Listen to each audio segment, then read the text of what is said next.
there are other people like me and probably having the same type of experiences as I was. Can I just create a space where everyone comes to that space with an experience of a loss and that they don't have to hide that part from themselves?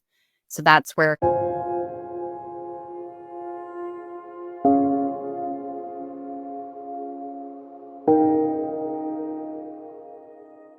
Hi, everybody, and welcome back to another episode of The Glam Reaper. I can't believe this is season 5. Where is time going? This is crazy.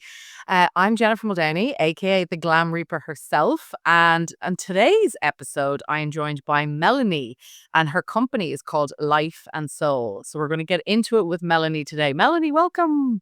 Thank you. How are you? I'm good, thanks. Good. Let tell my listeners a little bit about you and your company and maybe a little bit of background. Yeah, absolutely. So I'm Melanie Wilson, and I live in Hoboken, New Jersey, but do most of my work in the New York metro area. And I have just, gosh, on the first of the year, I started my new company called Life and Soul. And that had come to fruition through something that I wasn't expecting to create a company out of, which is called the Death of the Party event series. And I've been working on Death of the Party for the past year and a half. So that is really what has brought me to work on Life and Soul. But basically, my story, my journey is that I had a number of significant deaths in my life in my 20s. The last one, the most biggest one in to change my life path was my father's death unexpectedly in 2019. And from that, and that experience, along with some of the other experiences that I had, I realized that whenever I was with folks who I could relate to in grief, it was extremely comforting and a really important conversation to have with folks.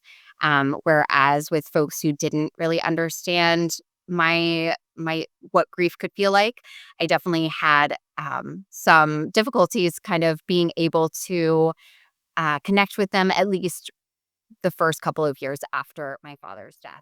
So, yeah, so Death of the Party is an event series. Okay. And so tell us, okay, so you found it difficult to sort of speak to people who didn't understand grief effectively, which I think is a lot of people in grief. And so is Death of the Party, was that creating a community of bringing people together, or what was your vision behind that? Absolutely. So basically, I moved to New York City area after my father's death so that I could be closer to my family who lives just a couple of hours away.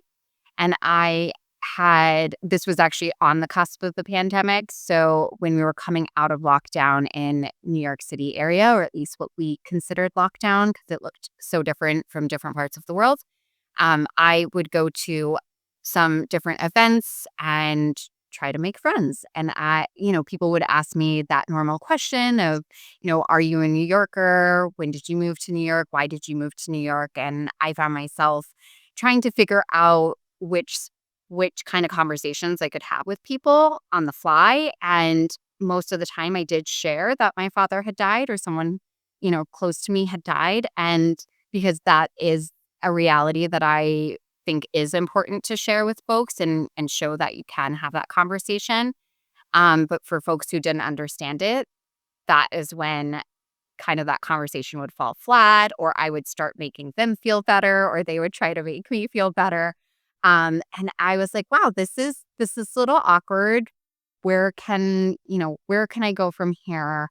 Understanding that there are other people like me and probably having the same type of experiences as I was. Yeah. Can I just create a space where everyone comes to that space with an experience of a loss and that they don't have to hide that part from themselves? So that's where Death of the Party came from Life of the Party.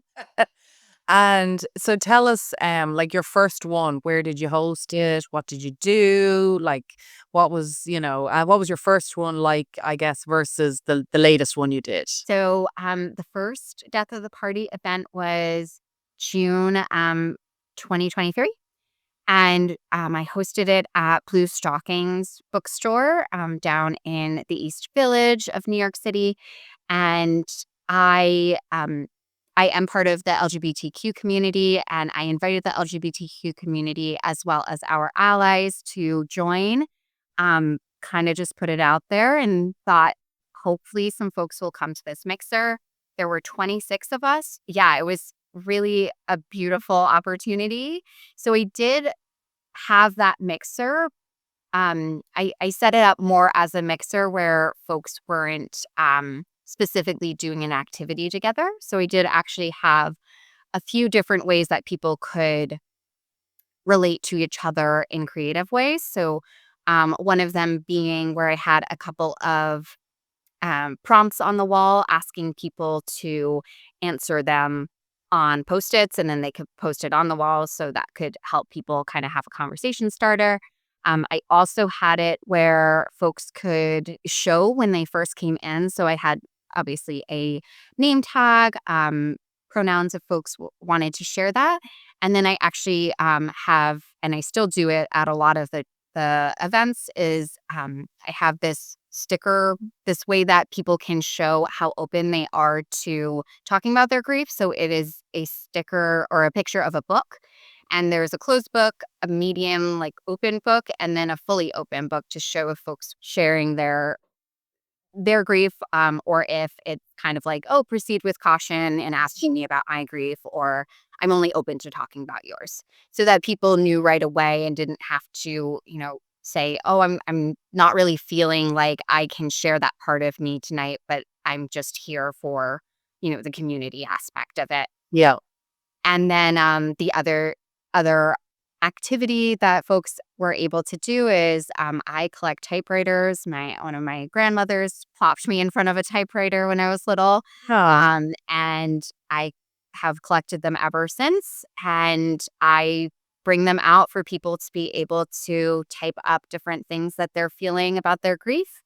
And have found it a really interesting medium for people to kind of be able to explore their grief in. And then at that first mixer, people really started having this interest to get together into groups. So we had kind of these two different groups form, and different folks kind of stepped up as facilitators in those two groups. And that was quite interesting because I didn't specifically make ask people to do that. Yeah. Instead, it was just like, here, let's see what happens, right? Like people are able to make those decisions for themselves, and they did. And then at the end of it, people asked me as they were leaving, when is the next event? And I said, I'll get back to you because I don't know. But seems like with the 26 folks who, showed up, that this was really something that our community wanted. So That's great. yeah, that was the first one.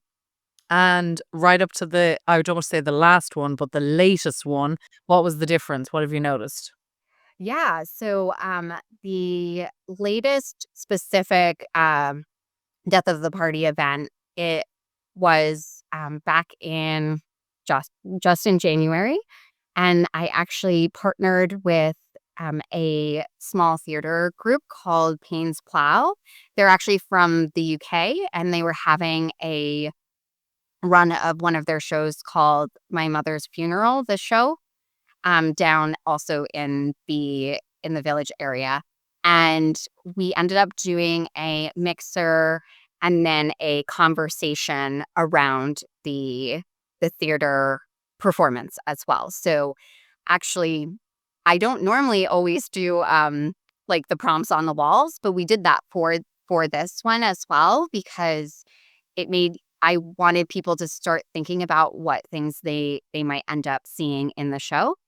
And so we did that within the small bar at the theater, and then afterwards we had folks come back and kind of talk about their own experiences out of the different themes that came from the show. And we had a couple of the actors come and sit with us and kind of, even hear about what the experience of an audience member in grief, would have has perceived from the show. So yeah, that was really a very interesting opportunity, and I've really been able to do a lot of partnerships with different folks. I have hosted with um, actually at a couple of museums, as well as Greenwood Cemetery, and yeah, so I have really found that I would say the crux of the actual, like, meat of what the events are, have kinda stayed the same, but then each time I throw different ideas and different creative pieces because I come from, like, an events coordination background, so I just kinda throw different options out there and really see what will work for the group, and we go from there to see what people make of it. Very cool. And have you noticed, like, so from the 26 that were with you at the beginning, are they still with you, or do you find that people more come and go as their grief sort of, ebbs and flows? And how does that, or do you have solid core people who are just love the events and kind of come every time? Like what, how? Yeah, that's a great question. So I definitely have repeat folks, and because events are really hard to kind of measure exactly what success is, I decided early on that my success is that one person each event, at least one person returns and one person is a new person who wants to return in the future. So that's like my metrics of success, and I've been able to do that over the 10 events that we've been part of. And so we do have folks who return, and then I have folks who say, "Oh gosh, I can't make this one. I can't wait for the next one." And then we have a lot of folks who end up hearing word of mouth, and they bring someone along, or someone has even heard about it. It's not their demographic. They're not grievers, but they want to share it with a friend who is in that boat and, would find solace there. So yeah, we've had a lot of different people, but I would say over, 400, 500 people have heard about it at this point. Wow. So each of our events have a lot of new folks as well. That's amazing. And is there an online component of it? So like, and like the people that come to each event, do they sort of get to stay in touch with you and with each other? Like when, Yeah, great question. So I am very much interested in the in-person events, and I allow kind of those events to stand alone. I am actually part of and do some work with the organization called the Dinner Party, where folks come together in grief groups, in essence, and they're peer groups. And those ones are ones that like are longevity type relationships, and I really do love that. But death of the party, I really want it to be, very much what I am building, at least, that people can come to one, and if it's for them, it's great. If it's not, that's okay too. And also because the events are so different from each other and different, we do different activities. Like I've done a tour of a museum that was a grief theme. We've done a somatic workshop. We've done a showcase of different talent around grief stories and things like that. So all of them are so different that I want different things to speak to different people, and that I think that it can, a moment in time can be really impact for someone's grief journey. So that they don't have to, always be part of this community. There are so many beautiful grief communities out there that I want, I send people to those if they're looking for something more long term. And of course, people can become friends from some of the events, and that I sure have met some folks who I do keep in touch personally with. yeah. So death of a party, or of the party is, it's not online. It's you're very much like passionate about it being in person and it gathering just whoever wants to come, kind of like a stand-up comedy kind of like just visually kind of getting people to understand that.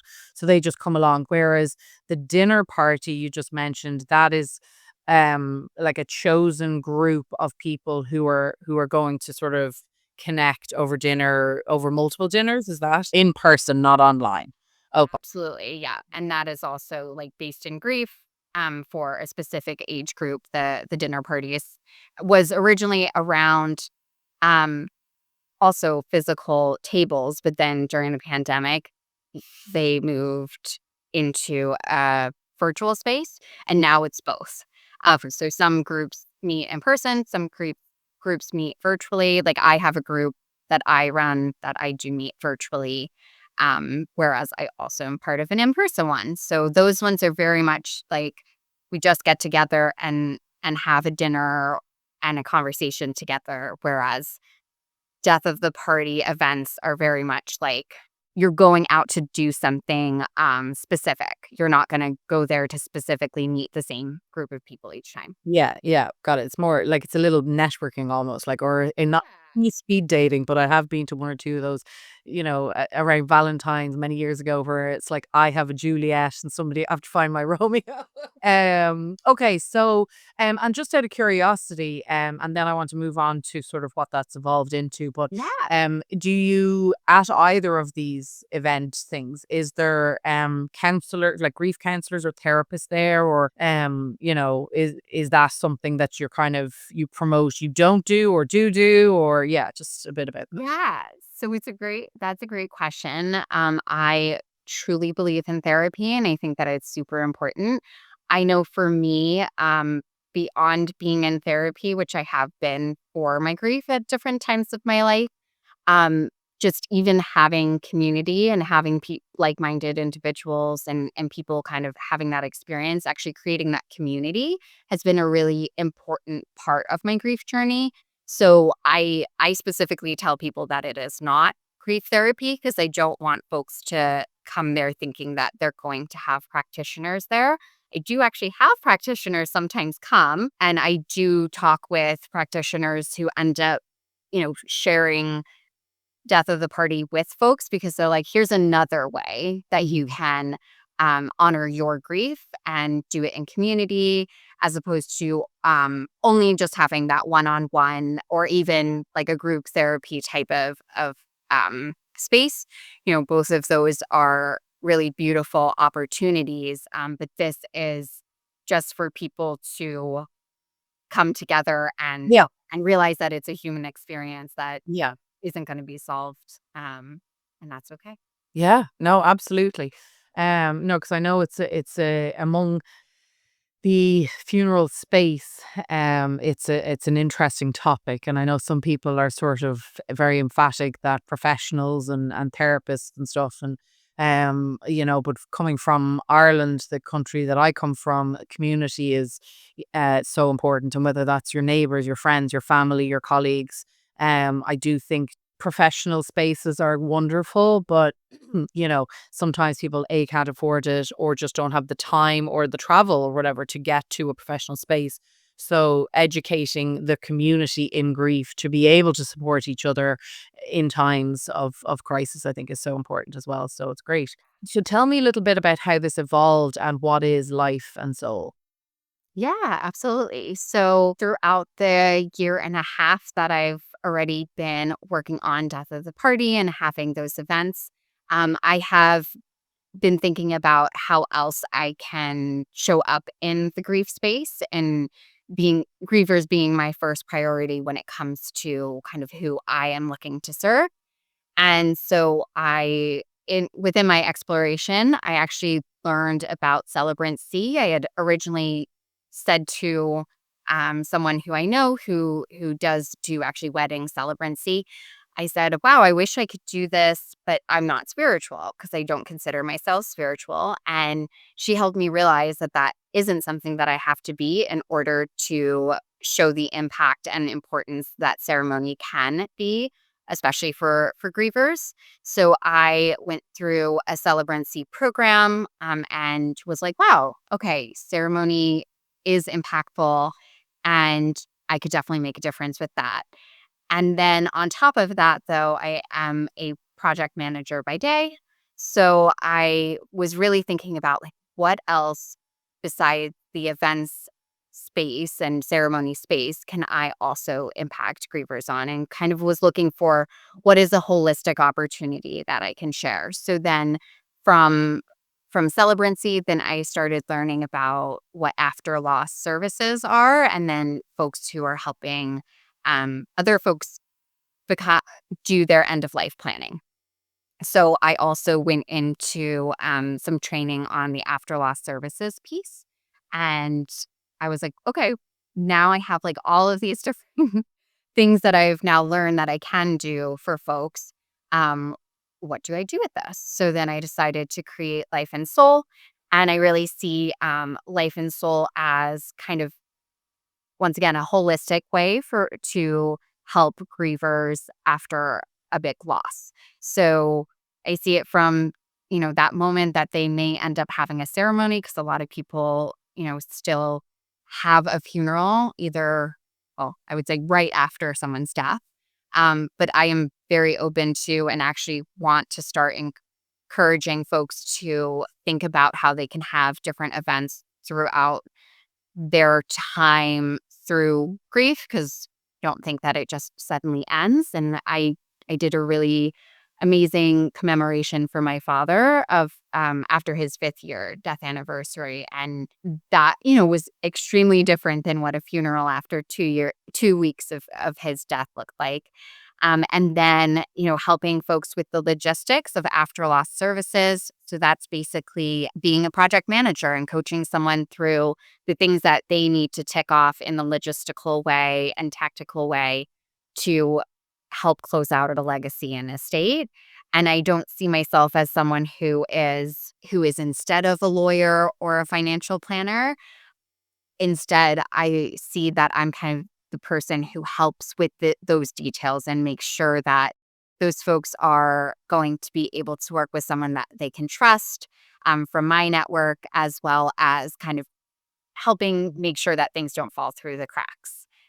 And then on top of that, because grievers will see how much work that is, then they can also do their end of life planning so that they can leave a bit of a gift for their folks, who will have to do the same after they die.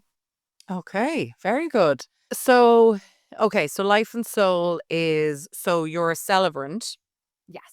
but also sort of a consultant that somebody can kind of pick up the phone, tell you what the story is and such has passed, and you sort of are a human to-do list as to, okay, now we have to, have you had the service? Maybe they contact you after the service has already happened. So now it's sort of it's like I mean, I joke that I'm a walking, talking reminder app when I'm creating a memorial with somebody, but you're nearly a walking, talking reminder app for a longer period. So sort of Absolutely. okay. Yeah, and I am happy to serve folks either, the day after someone dies, or, to help them walk through what they need to do for the next steps, or it can be, months after someone dies and they're still like, "Wow, I have all this work to do," and estate, um, you know, executor for dummy didn't work for me. Or Or how long, like the clients you've either had or currently have, do you have, like, do you find that some of them are with you for a month or a week or 6 months, or like what's your general, you know? Yeah, so I am still starting my up and running, but I do work, like, I do know a lot of other after loss services professionals who, will see clients for, they might just be able to help them for a month and they meet a couple of times, and that client is able to then kind of figure it out on their own. They have other folks in their life who they might be able to work with on. And then other people end up being with, working with an after loss professional for, 6 months or a year or something like that. And it's really case to case, kind of based on each person's personal opportunities, but each person would get a personalized plan, timeline, advice on the steps, one-on-one support meetings through that process. as well as like referrals to those other professionals that can help them in different areas, including like even estate cleanouts and selling houses and things like that. So Yeah. really making sure that whatever a client is looking for, that either I can help them with it or I can at least put them in touch with another professional that can do that. Okay. And yeah, because so many people don't realize how much it's mind-boggling actually how we as a society don't address or talk about how much work and how much logistics happen around the time of death. I'm going to say around time of death because it depends on if the person is dying, actively dying, or if it's, if it's passed in their sleep. It's that whole time around it that there's just so much overwhelm and everything to do. And how do you, if you feel comfortable talking about it, how do you price your services or like from whether it's the event series all the way through to these after loss services, if you want to touch on Yeah. that.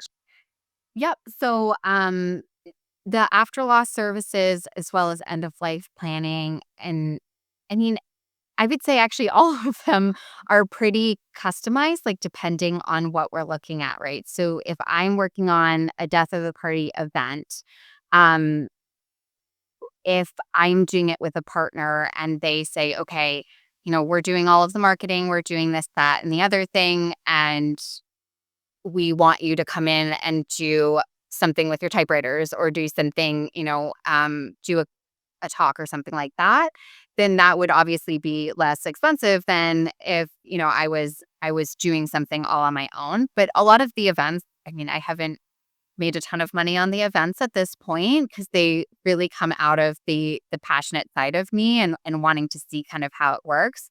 But I have been able to at least, get some feedback and opportunity and money for the events, which has been really lovely.